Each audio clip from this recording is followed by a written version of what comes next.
महाभारत के युद्ध के पश्चात जब पांडवों ने हस्तिनापुर का शासन संभाला, तब एक दिन अर्जुन ने भगवान कृष्ण से भविष्य की घटनाओं के बारे में जानना चाहा।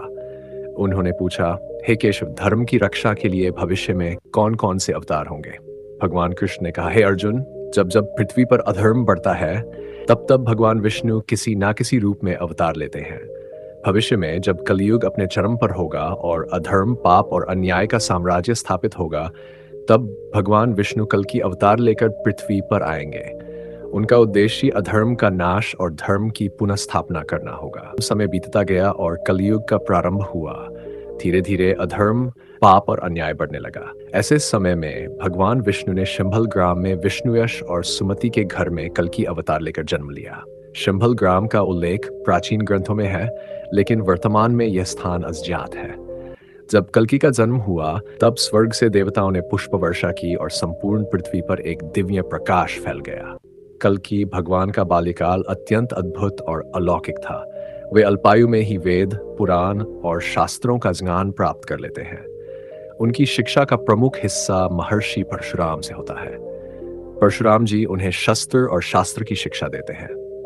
परशुराम जी के पास हर प्रकार का दिव्य ज्ञान और शक्ति थी, जिसे वे कल्कि भगवान को प्रदान करते हैं। इसके अतिरिक्त अश्वत्थामा, जो महाभारत युद्ध के पश्चात अमर हो गए थे, कल्कि भगवान के साथी और मार्गदर्शक बनते हैं। अश्वत्थामा उन्हें युद्ध कौशल और रणनीतियों का ज्ञान देते हैं। वे भगवान कल्कि को विभिन्न प्रकार के युद्ध तकनीकों में निपुण बनाते हैं, ताकि वे अधर्मियों का सामना कर सकें। भगवान कल्कि का स्वरूप दिव्य और अद्वितीय था। वे एक सफेद घोड़े देवदत्त पर सवार होकर प्रकट होते थे। उनके हाथ में एक दिव्य तलवार होती थी, जो ब्रह्मांड की सभी शक्तियों से संपन्न थी। उनकी आभा और तेज से सभी अधर्मी भयभीत हो जाते थे। उनके शरीर से एक दिव्य प्रकाश निकलता था, जो अधर्म के अंधकार को मिटा देता था। सृष्टि के प्रारंभ में जब ब्रह्मा जी ने समस्त प्राणियों की रचना की थी, तब उन्होंने दो शक्तियों को भी उत्पन्न किया। एक थी धर्म और दूसरी थी अधर्म। धर्म ने सत्य, न्याय और पवित्रता का मार्ग अपनाया, जबकि अधर्म ने असत्य, अन्याय और पाप का। युगों के बीतने के साथ अधर्म की शक्ति भी बढ़ती गई और कलयुग के प्रारंभ के साथ अधर्म ने एक नई पहचान प्राप्त की। इसी अधर्म की शक्ति से कली दानव का जन्म हुआ। कली दानव का स्वरूप अत्यंत भयावह और विकराल था। उसकी आंखें रक्त के समान लाल थीं, जिनमें क्रोध और पाप की अग्नि धधकती थी। उसका शरीर विशाल और काला था, जो कि अंधकार का प्रतीक था। उसके मुंह से ज्वालाएं निकलती थीं और उसकी लंबी नाखूनें तलवार के समान तेज थीं। उसकी हंसी सुनकर ही लोग भयभीत हो जाते थे। उसकी उपस्थिति से ही वातावरण में भय और अराजकता का संचार हो जाता था। कली दानव की शक्तियां अत्यंत विनाशकारी और अद्वितीय थीं। उसके पास माया और छल प्रपंच की अद्वितीय शक्तियां थीं, जिनसे वह लोगों को भ्रमित कर सकता था। वह अपनी माया से लोगों के मन में लोभ, वासना और अहंकार उत्पन्न कर देता था। उसकी शक्ति से लोग अपने कर्तव्यों को भूलकर पाप और अधर्म के मार्ग पर चलने लगते थे। उसकी शक्तियों के सामने किसी का भी टिक पाना था। कली दानव ने अपने प्रभाव से पृथ्वी पर अपना शासन स्थापित किया। उसके शासन में अधर्म, पाप और अन्याय का बोलबाला था। लोग अपने कर्तव्यों को भूलकर भोग विलास और अनैतिक कार्यों में लिप्त हो गए। समाज में अराजकता, भ्रष्टाचार और अन्याय का साम्राज्य स्थापित हो गया। कली दानव ने अपने अनुयायियों के साथ मिलकर पृथ्वी पर आतंक मचाया। उसके शासन में किसी को भी न्याय नहीं मिलता था और सभी लोग उसकी क्रूरता से त्रस्त थे। कली दानव के आतंक के कारण समाज में चारों ओर अराजकता फैल गई थी। उसके अनुयायी हर जगह लूटपाट, हत्या और अनाचार करते थे। न्याय का कोई स्थान नहीं बचा था। लोग भय और आतंक में जीवन व्यतीत कर रहे थे। कली दानव ने अपनी शक्ति और क्रूरता से सभी को अपने अधीन कर लिया था। उसके शासन में सत्य, न्याय और धर्म का कोई स्थान नहीं था। कली दानव की माया अत्यंत प्रबल और छलपूर्ण थी। वह अपनी माया से लोगों के मन में लोभ, वासना और अहंकार उत्पन्न कर देता था। उसकी माया से लोग अपने आप को सही और धर्मात्मा मानने लगते थे, जबकि वे पाप और अधर्म के मार्ग पर होते थे। उसकी माया से प्रभावित होकर लोग अपने कर्तव्यों को भूलकर भोग विलास और अनैतिक कार्यों में लिप्त हो जाते थे। उसकी माया से मुक्त होना किसी के लिए भी संभव नहीं था। शंभल ग्राम में भगवान कल्कि ने अपनी सेना को संगठित किया और कली दानव के राज्य पर आक्रमण की योजना बनाई। महर्षि परशुराम और अश्वत्थामा ने उन्हें युद्ध की रणनीति समझाई। भगवान कल्कि ने देवदत्त नामक दिव्य घोड़े पर सवार होकर अपनी सेना के साथ कली दानव के राज्य की ओर प्रस्थान किया। उनके हाथ में ब्रह्मांड की सभी शक्तियों से संपन्न दिव्य तलवार थी। जब भगवान कल्कि की सेना कली दानव के राज्य में पहुंची तो युद्ध का बिगुल बज उठा। कली दानव के अनुयायी अत्यंत शक्तिशाली और क्रूर थे। उनके पास माया और छल प्रपंच की अद्वितीय शक्तियां थीं। जैसे ही उन्होंने भगवान कल्कि की सेना को देखा, वे सभी युद्ध के लिए तैयार हो गए। कली दानव ने अपनी सेना को युद्ध के मैदान में उतारा।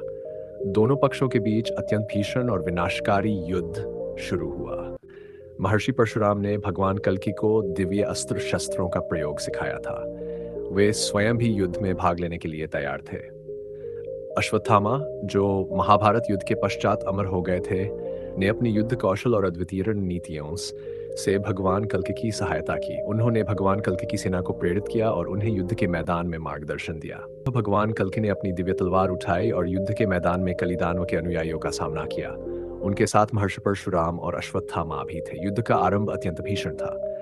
दोनों पक्षों के योद्धा अपने अपने शस्त्रों से एक दूसरे पर प्रहार कर रहे थे। भगवान कल्कि की तलवार से निकली ज्वाला अधर्मियों को जलाने लगी। उनके प्रहार से कलीदानों के अनुयायी एक एक कर गिरने लगे। अंततः भगवान कल्कि और कलीदानों का आमना सामना हुआ। कलीदानव अत्यंत शक्तिशाली था और उसकी माया अत्यंत प्रबल थी। उसने अपनी माया का प्रयोग कर भगवान कल्कि को भ्रमित करने का प्रयास किया, लेकिन भगवान कल्कि अपनी दिव्य दृष्टि से उसकी माया को भेद गए। कलीदानव ने अपने विशाल और विकराल शरीर के साथ भगवान कल्कि पर आक्रमण किया। महर्षि परशुराम ने भगवान कल्कि को दिव्यास्त्र शस्त्रों का ज्ञान दिया था। उन्होंने भगवान कल्कि को ब्रह्मास्त्र का प्रयोग सिखाया था। भगवान कल्कि ने ब्रह्मास्त्र का प्रयोग कलीदानव पर प्रहार किया। इस प्रहार से कलीदानव घायल हो, लेकिन उसने हार नहीं मानी। उसने अपनी संपूर्ण शक्ति से भगवान कल्कि पर आक्रमण किया। अश्वत्थामा, जो अपनी युद्ध कौशल और रणनीतियों के लिए प्रसिद्ध थे, ने भगवान कल्कि को मार्गदर्शन दिया। उन्होंने अपनी शक्ति और योग्यता का प्रयोग कर कलीदानों के अनुयायियों को परास्त किया। उन्हें भगवान कल्कि की रक्षा की और उन्हें कलीदानों के प्रहारों से बचाया। उनकी सहायता से भगवान कल्कि ने अपनी तलवार से कलीदानों का सामना किया। तब भगवान कल्कि ने अपनी दिव्य तलवार से कलीदानों पर अंतिम प्रहार किया। इस प्रहार से कलीदानों का अंत हो गया।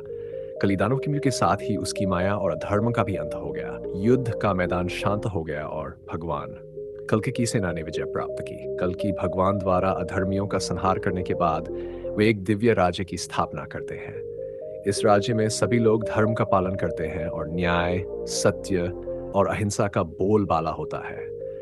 लोग परस्पर प्रेम और सद्भावना से रहते हैं। इस राज्य का शासक स्वयं कल्कि भगवान होते हैं, जो सभी को न्याय और धर्म का पालन करने के लिए प्रेरित करते हैं। कल्कि भगवान के राज्य में शिक्षा का विशेष महत्व होता है। वेदों, शास्त्रों और उपनिषदों का ज्ञान सभी को सुलभ होता है। लोग आदर्श जीवन जीने का प्रयास करते हैं और समाज में नैतिक मूल्यों की पुनर्स्थापना होती है। संस्कृति और परंपराओं का सम्मान किया जाता है और सभी लोग अपने अपने कर्तव्यों का पालन करते हैं। हालांकि कल्कि भगवान का राज्य एक आदर्श राज्य होता है, लेकिन समय समय पर कुछ चुनौतियां भी आती हैं। इन चुनौतियों का सामना करने के लिए कल्कि भगवान और उनके अनुयायी सदा तत्पर रहते हैं। वे सभी चुनौतियों का सामना धैर्य, साहस और बुद्धिमानी से करते हैं। जब कल्कि भगवान का कार्य समाप्त हो जाता है और सतयुग की पुनर्स्थापना हो जाती है, तब वे योग की अंतिम स्थिति में प्रवेश करते हैं। वे सभी को धर्म का पालन करने का उपदेश देते हुए स्वयं योग समाधि में लीन हो जाते हैं। उनके अनुयायी और समस्त मानव जाति उन्हें सदा स्मरण करते रहते हैं और उनके उपदेशों का पालन करते हैं। कल्कि अवतार की कथा हमें यह सिखाती है कि जब भी अधर्म बढ़ेगा, भगवान किसी ना किसी रूप में प्रकट होकर अधर्म का नाश करेंगे और धर्म की स्थापना करेंगे। यह कथा हमें धर्म, सत्य और न्याय के मार्ग पर चलने की प्रेरणा देती है। कल्कि अवतार की प्रतीक्षा में हम सभी को अपने जीवन को सच्चे अर्थों में धर्ममय बनाने का प्रयास करना चाहिए, ताकि हम भी उस दिव्य युग का हिस्सा बन सकें।